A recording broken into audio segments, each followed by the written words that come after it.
Welcome back to the Autoblog Podcast. I'm Greg Migliore. We have an awesome show for you this week. So much to get to.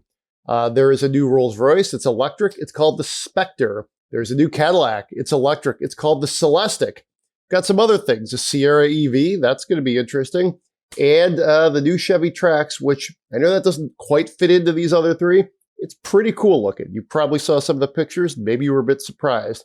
We'll talk about the Jeep from Paris. And then we'll get into what we have been driving, which includes the Rivian R1S and the Lordstown Endurance.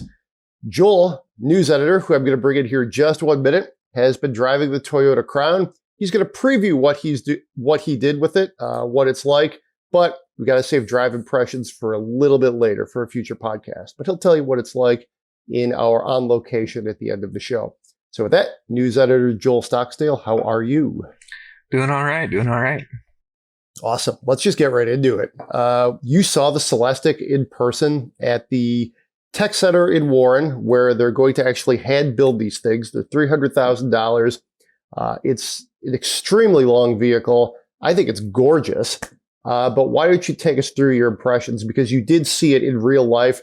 I guess my first question is it blue? If you look at these press shots, these images, it's very blue. It is blue. It was actually a little bit difficult to say walking into the design dome where they were showing it, because all of the lighting in the room was very blue also. So it was a little bit difficult to tell if it was actually blue or if it was just like kind of a gray or white that was just being illuminated blue. But as you can see in the press photos, it is very blue. It's got a blue interior also. And it looks really, really, really cool, at least in my opinion. It's enormous. It's 18 feet long, which is longer than a standard wheelbase Cadillac Escalade. But the whole thing is lower than a Cadillac CT5 sedan. So it's got like very old school, like 60s, 50s Cadillac proportions. It's got a long nose, low roof, long tail. I mean, to me, it's pretty much exactly what I would hope from like a super flagship Cadillac.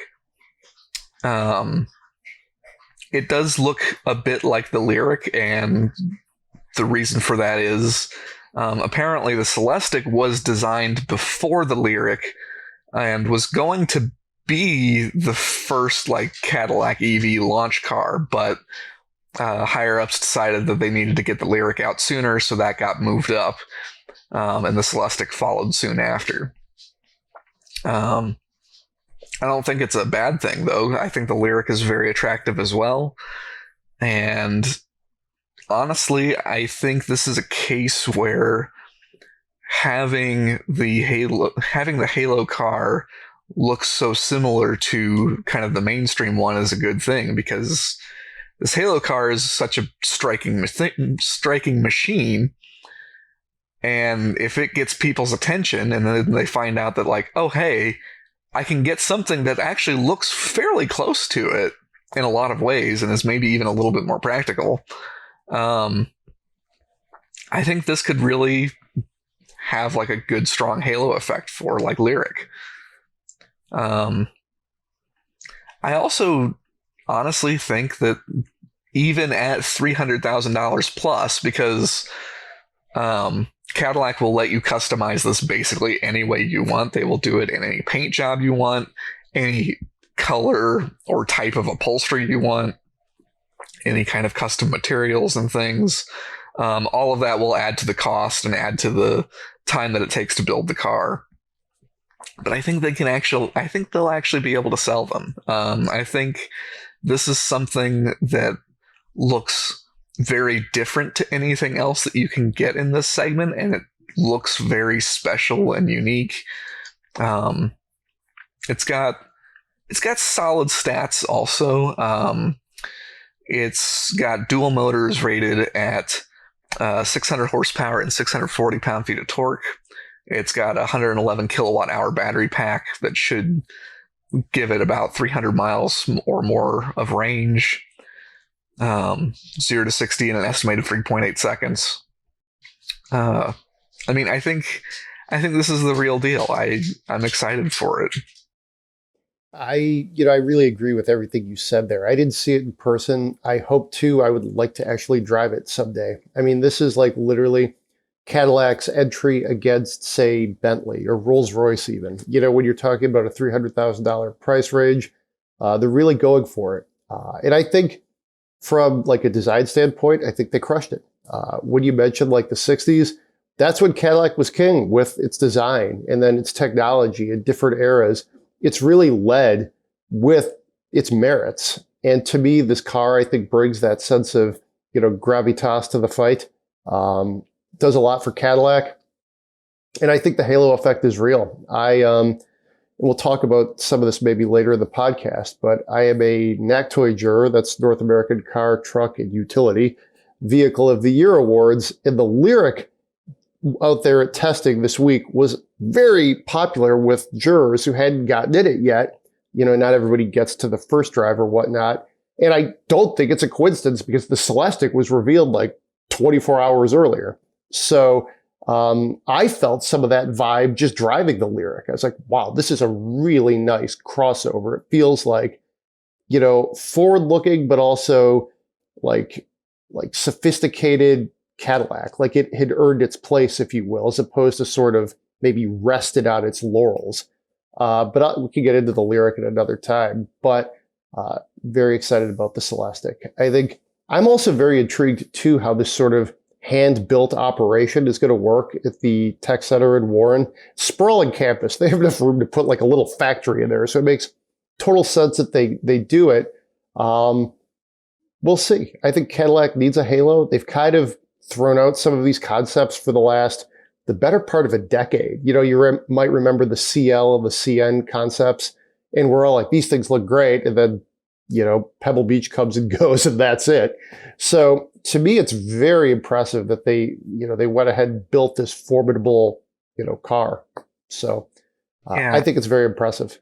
And yeah, for so long, we have seen all of those amazing concepts. The CL convertible is one of my absolute favorites. And the El Mirage concept coupe was really cool too.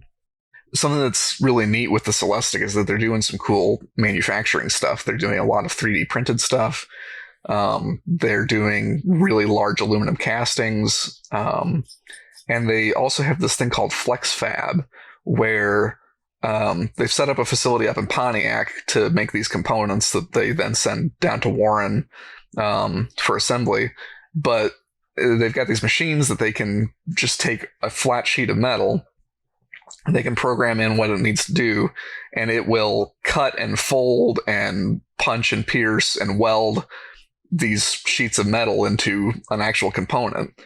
And so they don't have to like create unique stampings and dies and things for making these parts. This one machine can be customized to make whatever it needs to. Granted, it doesn't do like lots and lots of parts on the car. It does some of them, but a lot of neat things that let them do kind of small run parts, but can like kind of develop them quickly and do it without being crazy expensive for a limited run. And it made me kind of hope that like maybe if this goes well, maybe they can start doing like even more unusual or different models. Like I told a Cadillac representative, I was like, if you want to do like a follow up to this and like do a CL, just make that, but put it on this Ultium platform. Like I'd be totally into that. Yeah, no, I agree. I think this is going to sound like a cliche, but it could open a new chapter for Cadillac if they wanted to. They could be the brand that makes beautiful, stunning cars like this. You can really trade on design. You can use Ultium to underpin it and do more and like different things. I think Cadillac's like sort of mainstream business right now is in like okay shape. I feel like they're always sort of like rebuilding, if you will, like trying to go to these like German like sports sedan vehicle things. Then it's like, well, no, we got to get the crossovers. Then we always have the Escalade. So it's a little scattershot, but it does feel like, I mean, I haven't driven a bad Cadillac in quite some time. I mean, there've been a few that are kind of like, oh, okay, this isn't maybe amazing, but every car has been very good. Some of the crossovers have been a little, but the Escalade is, just that will crush.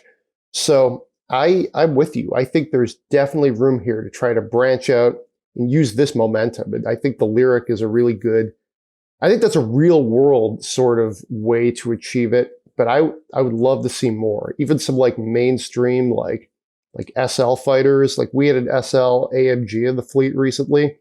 Well, okay, yeah, Mercedes is doing that. Roll out like a CL, call it something different, or CN, and make it $100,000. Boom, you've got an electric coupe that even Tesla doesn't have right now. They say they're going to do the Roadster. I wouldn't hold my breath. I'm sure they will eventually, just who knows when. Mercedes and Audi, etc., are still kind of messing around with these high horsepower V8s. Yes, you've got the Blackwing, but like we said, make one of these concept cars, make them real, and you're going to get a head start. And Cadillac, I think, what I like about this is they're trying to make prestige a part of their business and like a really awesome product part of their business model. In the past, it just seemed like, okay, we're going to do these concept cars, but really we're just doing, we're going to go back to making more SRXs or something, which, yeah, they got to do, but really seems like they're going for it, So, very impressive. It sort of feels like, to use a sports analogy, like the rebuilding process, but it's actually starting to see some wins, So, any other thoughts on the Celestiq? I could probably talk about this thing all day. It's pretty cool looking. Yeah, I wish I had the kind of money to be able to drop on something like this. Here's hoping for some impressive depreciation in the future. There you go. All right, let's talk about the Rolls-Royce Specter. This is I guess you could literally say a competitor. It's kind of funny that we could maybe that's what we should do this week is a comparo, by the numbers. But the Spectre is also very impressive. It's the first all-electric from Rolls-Royce. A great name, the Spectre. Again, from a design standpoint, it's, drop dead gorgeous. It's really, really impressive. It involves many of the Rolls-Royce tricks, things that they've rolled out on, their other models. I like it. I think it's interesting to see which brands are kind of pulling ahead, if you will, in the electric space. Like a couple of weeks ago, we talked about how Maserati will sell you an electric Gran Turismo. And it's kind of like, wait, Maserati's got one, So you kind of look at some of these other automakers, like, where are you? Maserati's got one, And now Rolls-Royce does. It's certainly easy to maybe go at that higher price point, but you still got to have the product. You got to have the technology. So I like the Spectre. What do you think? Yeah, I think it looks great. But it does look a lot like other kind of recent Rolls-Royce coupes, kind of like the Ghost Coupe, which is not a bad thing in my opinion. I really like the way those coupes look. No, I agree totally.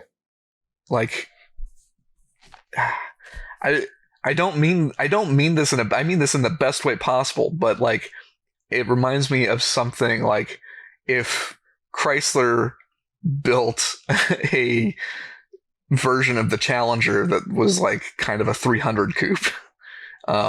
I mean that in the best possible way. I mean it's broad-shouldered, has a fastback roof line. I think it looks really good. I don't think it wows me as much as the Cadillac, just because the Cadillac feels like something completely new and special, and the Spectre feels like it's another Rolls-Royce, and it happens to be electric this time. That being said, I wrote an editorial a while back about the companies like Rolls-Royce and Bentley need to hurry up and get their electrics out here, because it's gotten to a point where it's a little bit gross to be spending huge amounts of money on an extremely thirsty gas-powered vehicle. It's kind of like if you are that kind of clientele, it kind of feels like the least you could be doing is to buy something electric. And that's finally here, and I think that's great. And electric just makes so much sense for something from like Rolls-Royce because it's really smooth. It's extremely quiet. It can handle a lot of weight. Like electricity is like the electric power is the perfect way to propel a Rolls-Royce. So I think this is a good thing for the company, and I think it looks great. I actually really also like the yellow paint scheme and interior that they did for it. Yeah, no, it's definitely very solid. I think it's I think they hit this one out of the park, but it's also, exactly what we expected them to do. It seems like they come through with the magic carpet ride elements in electric form, which is cool. Yeah, I mean, I guess we should probably we're talking about the first two cars we've talked about. Probably about 600-700, maybe 1,000 people will ever be able to buy. And that's assuming that the Spectre is more like the volume model. I don't know how many they'll make of those. Probably maybe more in the thousands. But the Cadillac's only 300. So I guess to go a little more mainstream, let's talk about the Chevy Trax, which we were both a little surprised that they even did. I think we both thought this was kind of on its way out, if you will. But it's larger. It's got a little bit more of the Chevy, like sort of Trailblazer vibe to it. Chevy Blazer vibe. I was pleasantly surprised, if you will. So I'm curious, what do you think?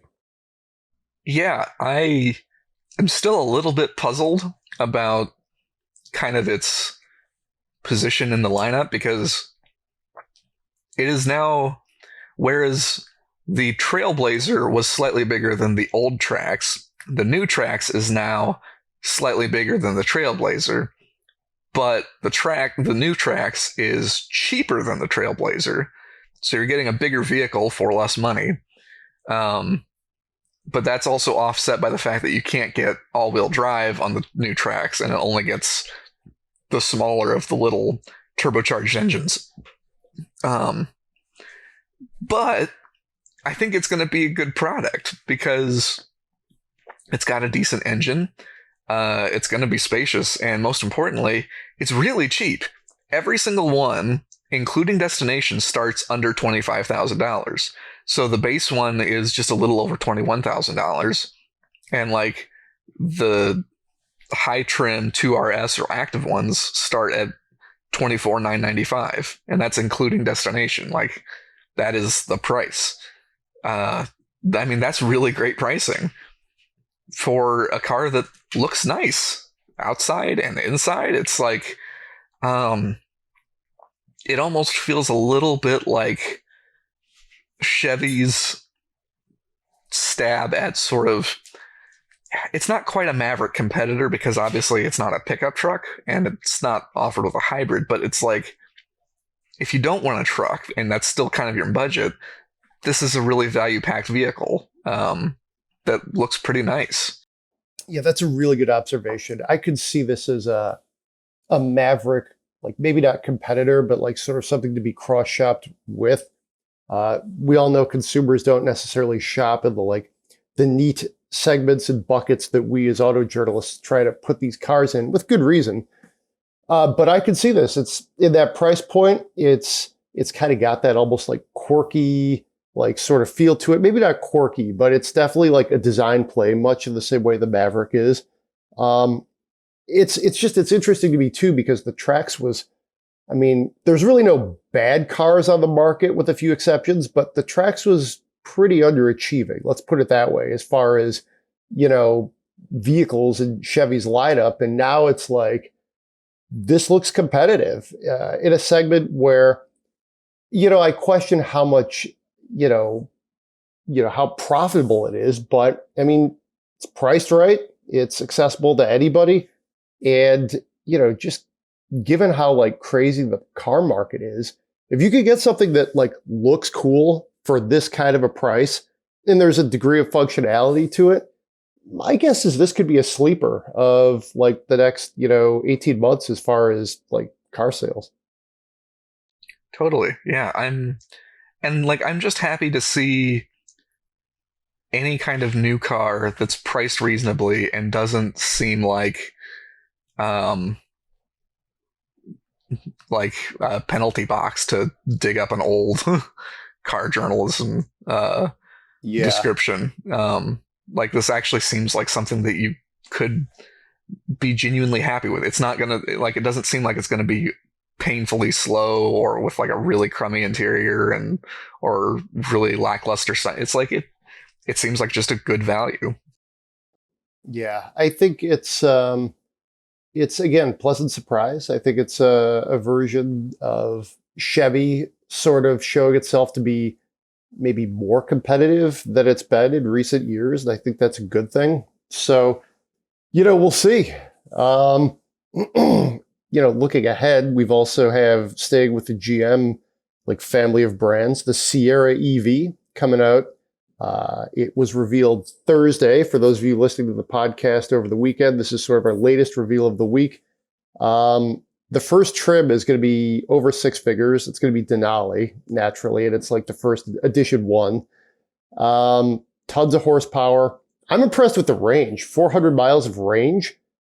This is definitely, another good competitor, in this segment, where we've got a lot of things like, the Lightning, of course, and everything from eventually the Cybertruck to, even the Lordstown Endurance. So what do you think? Yeah, I think it's really interesting, and particularly the fact that it feels like GM is working really hard to differentiate GMC from Chevy now. That it's not going to be a case of we put GMC badges and some styling on a Chevy. Like this is meant to be something more and something different. The top spec Denali has more than 700 horsepower, and that's more than what a top spec Silverado EV RST will have.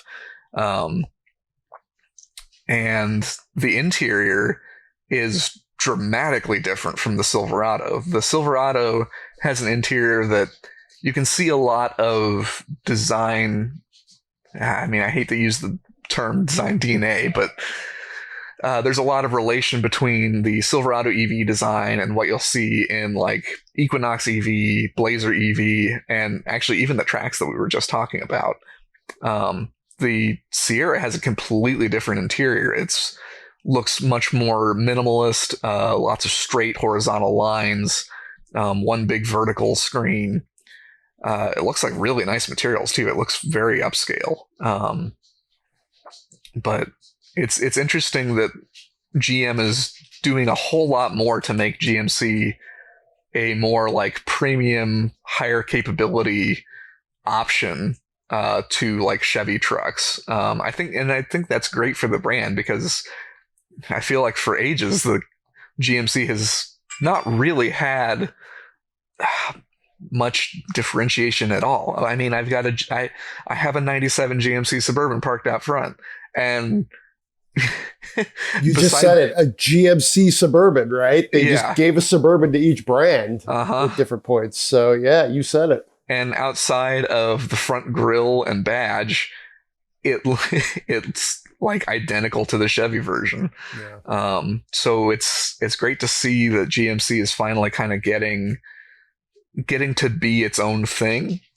And I think it'll work, because certainly the groundwork was put into place with the Denali brand. That was kind of what started to make GMC more of the premium, more special kind of thing, but is also slightly more down to earth feeling than a Cadillac. It's you still have a truck, but it's a nice truck.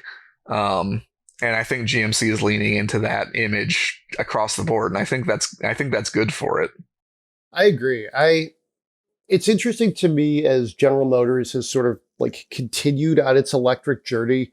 The ways they've sort of not just made the vehicles electric, but they've done a good job of incorporating different parts of their technologies into the different brands. Things that once might have only been reserved for Cadillac, or this is only a GMC thing. They're using them wisely, to make these products better. And I think GMC has really been the recipient of that. Everything from the fact that the Hummer is at least nominally a GMC branded vehicle to the electrification to like Super Cruise. It's been impressive. And, I don't know if we'll ever see a luxury truck brand in the future. I think what you're just going to see is the existing brands getting more and more like expensive as far as like the Sierra and then the top line F-150s and whatnot. And that's what it is, and you see it's certainly evident in this Sierra, this another $108,000 vehicle. Vehicles are not cheap these days. Let's put it that way. Yeah, this is another one that I think will be interesting to drive.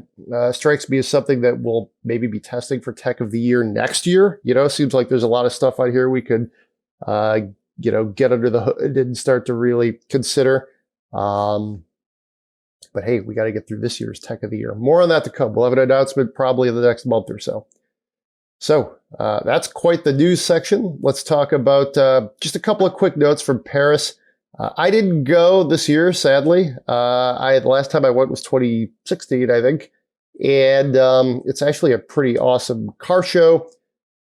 Not so much, it seems like, anymore. Looking at just some of the vehicle reveals, there really wasn't that much there. Of interest to you, the Autoblog reader and podcast listener, is the Jeep Avenger. It's an electric Jeep. It looks pretty cool, I think. There's a bunch of cool stuff from Renault and some of the French brands. Macron showed up a little bit, probably because he had to. It's in Paris. If he doesn't show up for it, geez. I think it certainly speaks to the fact that auto shows are continuing to be in a bit of a diminished state from a media standpoint, not necessarily from a public standpoint. But, all the stuff that was revealed this week, any of it could have been at the Paris Motor Show. There was an auto show this week. I think in years past, the Celestiq might have been a great fit for Paris. You want this aspirational style play. Celestiq would have been great to have there. Spectre, maybe not. Sometimes the British car brands have always done their own thing. Probably not the Chevy Trax or GMC Sierra. But there have been actually a fair number of other types of reveals in the last few weeks too that could have fit. Either way, let's just boil this down to the Jeep Avenger, which I keep thinking of the Dodge Avenger when I think of this name. I think it looks pretty good. It's very Jeepy, kind of futuristic Jeepy. Right? Reminds me a little bit of a shrunken Volkswagen Atlas if you look at the pictures. It's electric, 154 horsepower, 192 foot-pounds of torque. It's not going to be sold in the US. It's a very small vehicle. It's actually shorter than a Jeep Renegade. But this is, I think, part of Jeep's strategy to try to make some gains in Europe. So naturally, the Paris Motor Show is a great place to show this thing. It's also a place where you could use the Avenger name, and no one's going to remember the Dodge Avenger here. So, I don't know. At this point, it's kind of a footnote, but any thoughts on this or anything else from Paris? I think it looks really neat. I thought it did when they first showed pictures of it at the big Stellantis EV day a couple years ago. I totally get why they're not bringing it here, because the fact that it is actually smaller than a Jeep Renegade means that it's really small. And I think it would be a bit of a tough sell to get somebody into something even smaller than a Renegade. That being said, I do still kind of wish that they would offer it here, because it seems like a fun little thing. It looks really cool. And even though the name has been attached to some fairly mediocre Dodges in the past, Avenger is a good name. Yeah, oh yeah. The movie, right? The Avengers. It makes sense. There's good SEO, right? Yeah. Oh, jeez. I didn't even think about that. And it's got solid stats. 150 horsepower, 192 pound-feet of torque, and something that small would be pretty fun. A range of probably about 200 miles or more. That all sounds pretty darn good. Yeah, sign me up for that. That sounds good. Yeah. Admittedly, it's also not great that it's only available with front-wheel drive. Yeah. They did show a four-wheel drive concept version, though, in Paris. So, like, I could almost see that being an option in the US, but really, it would probably be better for Jeep to just wait for launching like an electric version of Renegade or Compass. Quite frankly, I'm still waiting on them to launch the plug-in hybrid version of both the Renegade and Compass, which are currently available in Europe and have a decent amount of range. And I think it actually shares basically kind of the same powertrain as what's in the upcoming Dodge Hornet. So I don't know what the holdup is there, because I feel like those would be great options for a lot of people. But anyway. Yeah, no, I tend to agree with you. It's the other thing with Jeep is I feel like as we move through the 20s into the 30s, electrification is going to become more and more common. And you don't necessarily have to go small. You can just electrify something that's, has a larger footprint. So now granted, you're talking about, just, changing up perhaps your strategy, but I mean, I don't know. I've always been a little cynical of the smaller Jeep, if you will. But I mean, they've made some cool ones. They have tried valiantly in the smaller Jeep segment with some very notable misses, but they have gotten a few right, and even if you go all the way up to like the compact Cherokee, that's been a pretty successful vehicle, from a design and capability and sales standpoint. So, all right.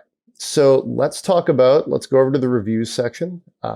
Just teasing this out real quick. Joel drove the Toyota Crown, which we'll finish out the show with an on location of his, sort of preview of that.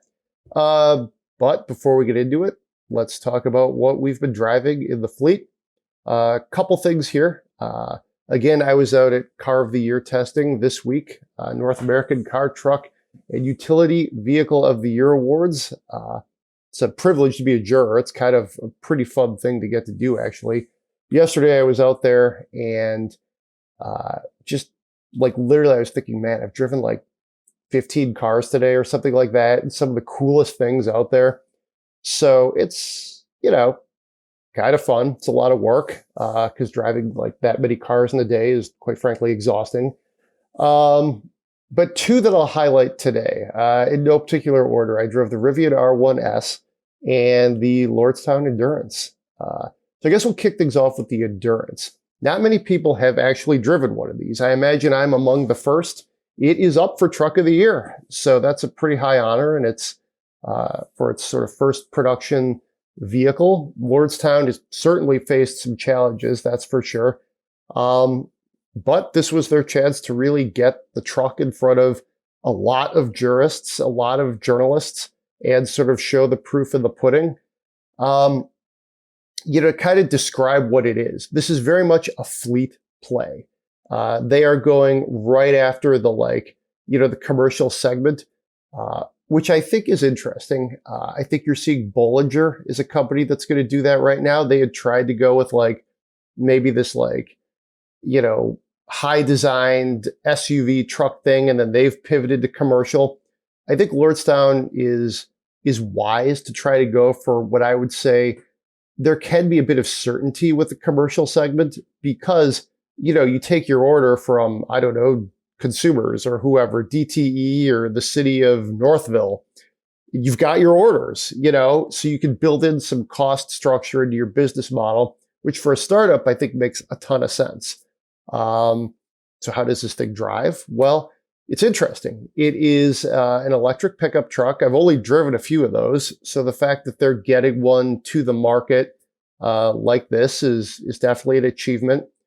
They had just started early production a couple weeks ago, like September 29th, I want to say.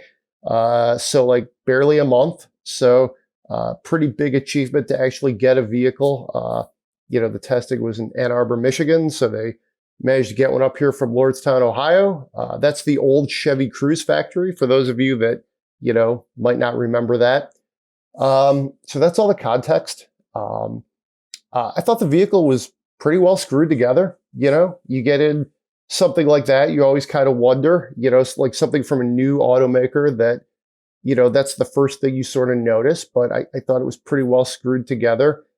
Very basic interior, which is definitely what they're going for. It's a work truck. It'll compete with like the Lightning Pro, if you will, the Ford F-150 Lightning Pro. So like it's that sort of size, but again, it's for people who need like a light duty pickup truck for their job. About 200 miles of range. It's got the hub motors, which is pretty rare. I mean, I don't really know many people that are taking that approach, which is interesting. So it's, that was pretty cool. Just some specs here. It gives you, they say 0 to 60 in 6.3 seconds, top speed of 118 miles an hour. No real reason to do that. They will have sort of like a quick charging capability, which can get you, like by using like a fast charge thing, you can get from like 20 to 80% in about 45 minutes. I didn't charge it, but that's something they said. Again, 200 miles is the range, and the curb weight is 6,450 pounds. So payload, they're counting at a little over 1,000 pounds. So that's like the vitals, if you will. It drove, I would say, like pretty normal, if you will, for lack of a better way to put it.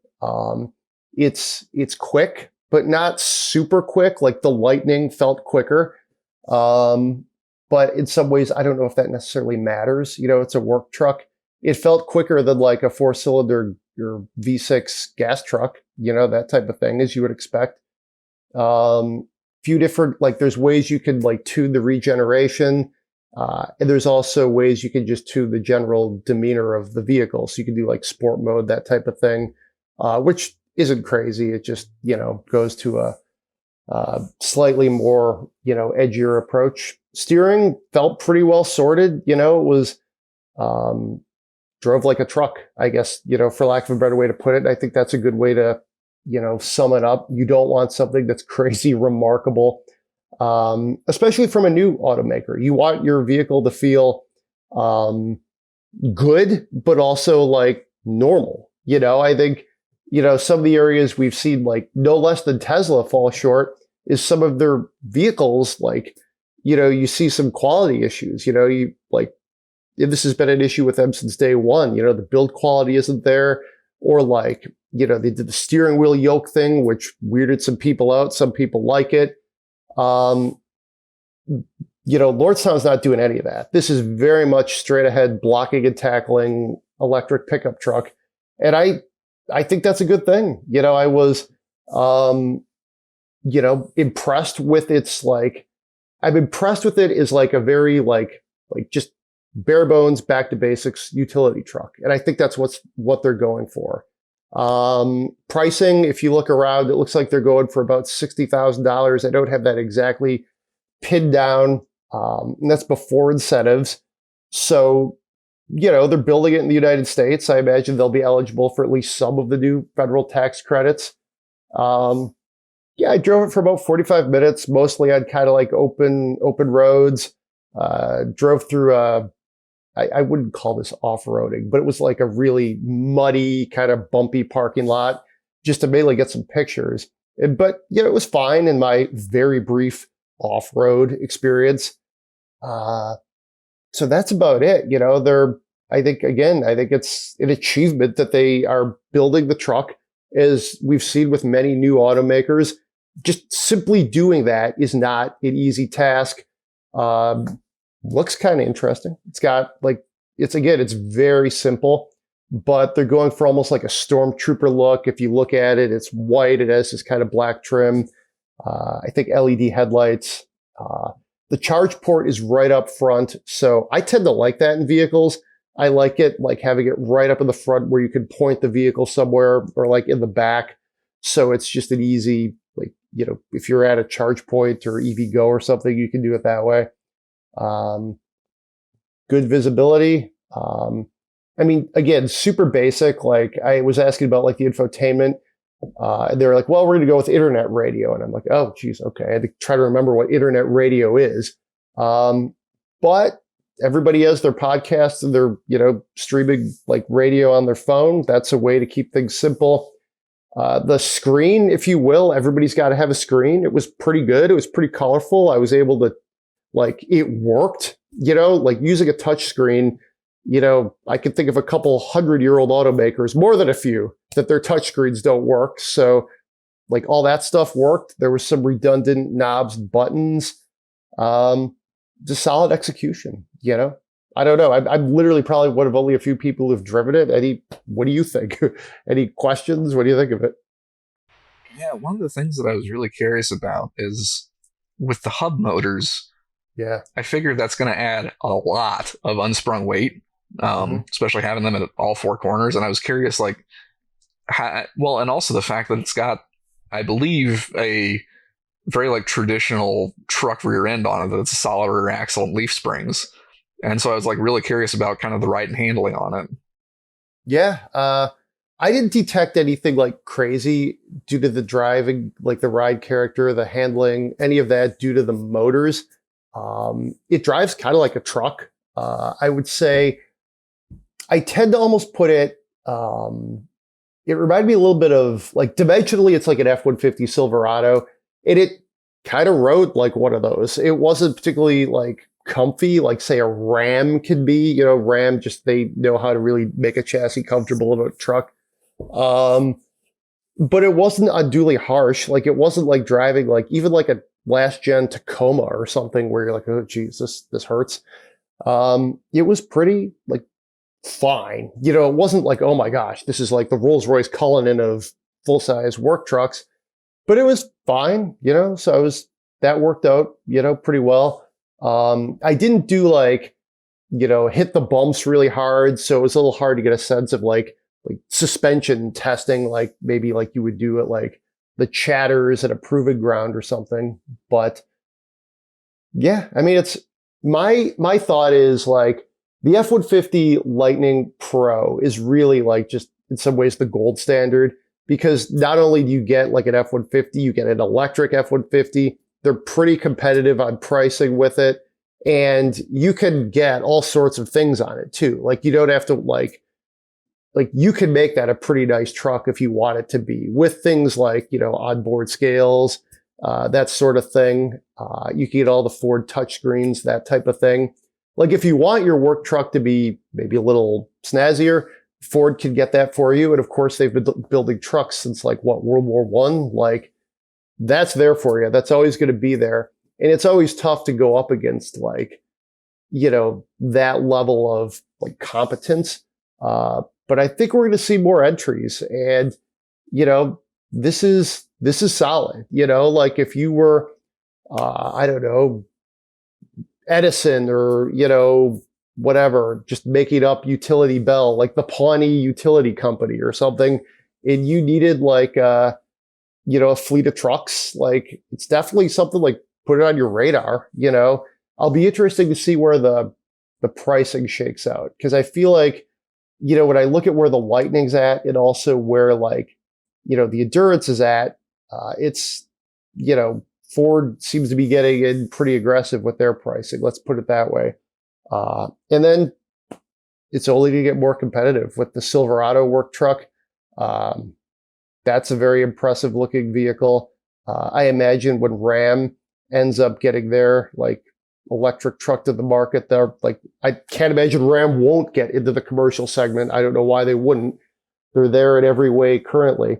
But just at a high level, I think it's really interesting to test new products from new companies, and they're definitely going for it. The truck's there, it's real, it drives, it's solid.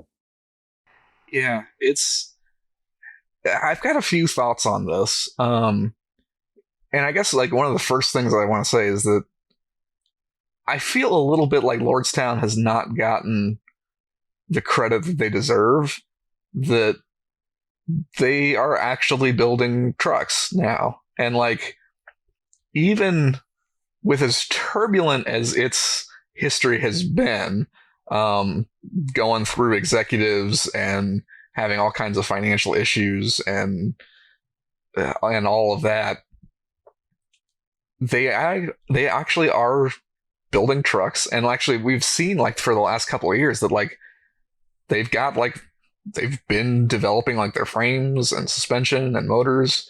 They made an honest attempt to go down to Baja and try and compete there. Didn't go well because they didn't have things figured out quite yet for how to make an electric truck go through all that. It ended up that they only got through maybe a couple of stages, and they were burning through electricity way faster than they anticipated and just didn't have any way to compensate for that. But it's like they're really trying, and they actually have something here.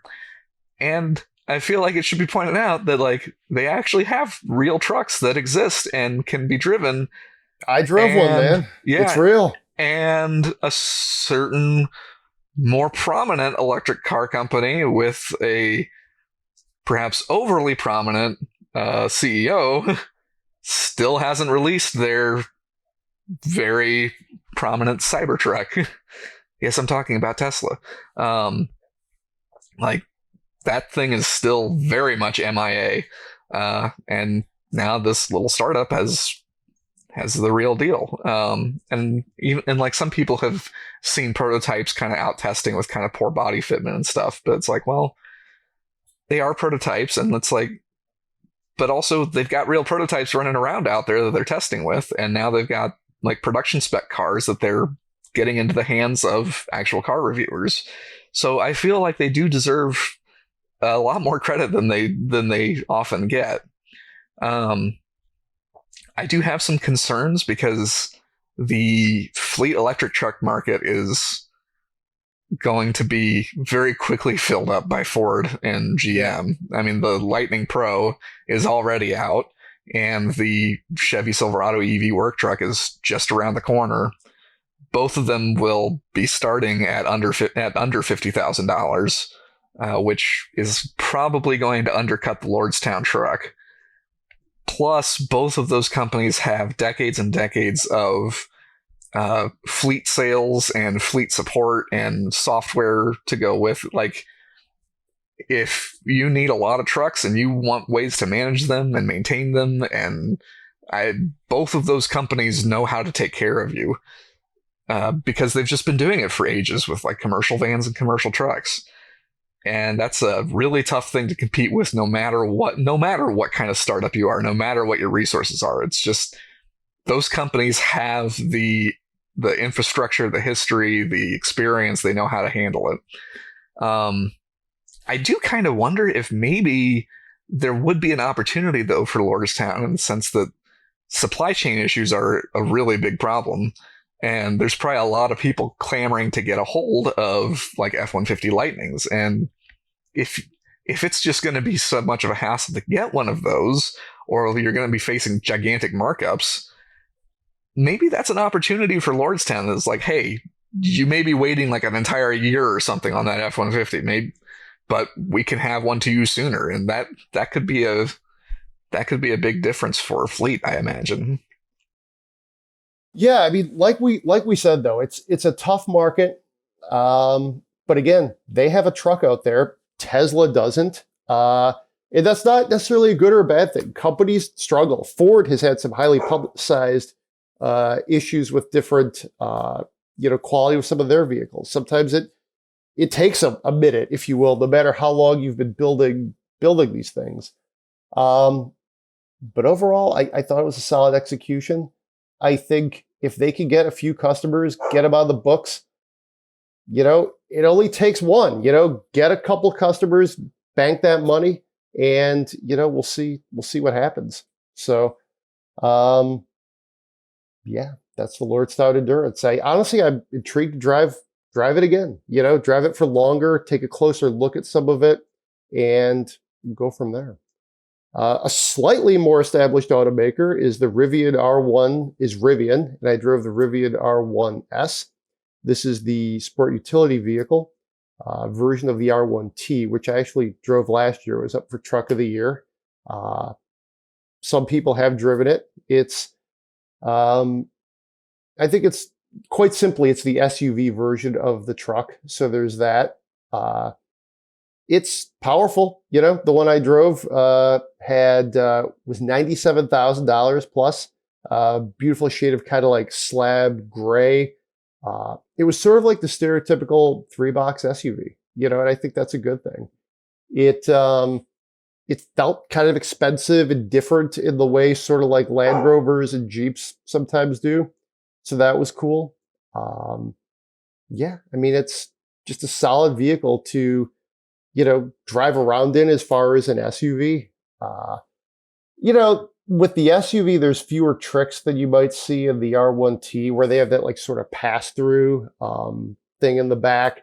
This is like the main party tricks are sort of just like it's a 3-row SUV, and there's a couple different ways to knock down the chairs. Fair amount of room in back. Again, this is probably a short drive, so I hesitate to get too far into it. But I enjoyed my fairly quick time in the R1S.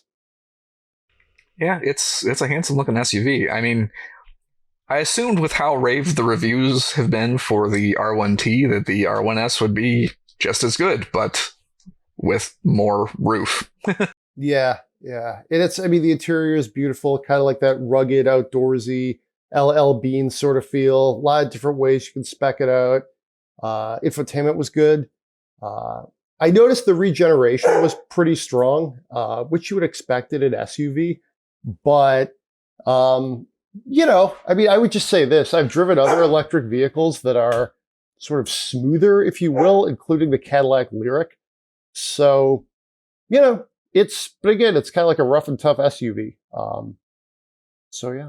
So we can leave it. We'll leave it there. We will now go over to your report on the Toyota Crown on location. This is a preview. The drive is embargoed, but let's hear about the Crown. Hey guys, yes indeed, I am in Nashville, Tennessee, and I am here to drive the new Toyota Crown. It is an interesting car, and I can't really go into details yet about what it's like to drive, but stay tuned for our full review, which will come out on October 25th. What I can tell you is that the Crown has two versions. One of them has a naturally aspirated 2.5-liter 4-cylinder and electric motors, and that powertrain is very similar to what you'll find in, say, the Camry hybrid, the old Avalon hybrid, even like Toyota Venza and RAV4 hybrid.